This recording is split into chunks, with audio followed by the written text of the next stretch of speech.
Hi everyone. Today I'd like to show you how to tune an ODBC connection to Teradata. The connection will be used by SQLWays Wizard to perform the conversion directly from the database. First of all, you need to make sure that the appropriate driver is installed on your computer. If there is none, you should install the appropriate driver before starting the conversion.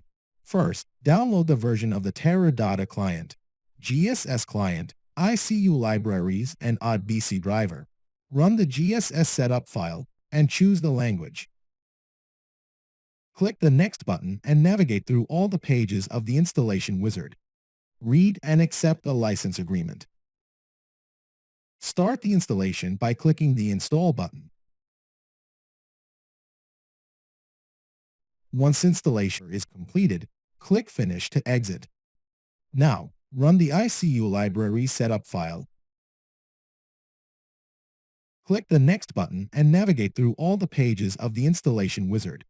Read and accept the license agreement. Start the installation.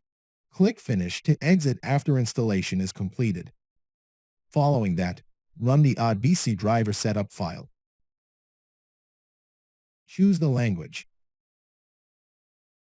Click Next and navigate through all the pages of the wizard. Again, read and accept the license agreement. Start the installation by clicking the Install button. Once installation of the ODBC driver is completed, click Finish to exit.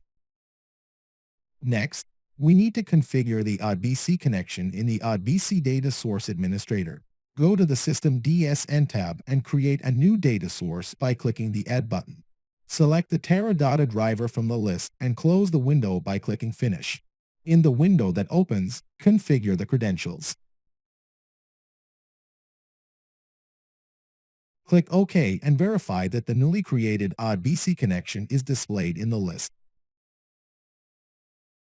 We have completed the setup of the ODBC connection to the Teradata database and can now migrate it to a new database management system. You can find out more about database migration with SQLWays Wizard, or get a free demo license for the iSpire tools by following the links in the description. Thanks for watching.